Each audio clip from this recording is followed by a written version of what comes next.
Let's find out what is 2 power 100 minus 2 power 99 minus 2 power 98. Well, this can be write as 2 power 98 plus 2 minus 2 power 98 plus 1 minus 2 power 98, or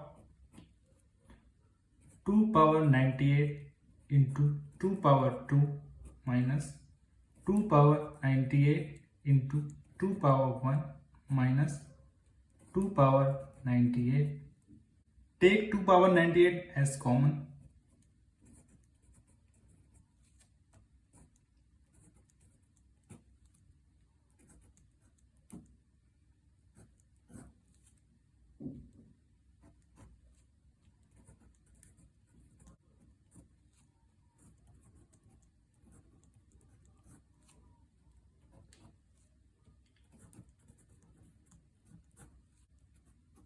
So 2 power 98 is the correct answer.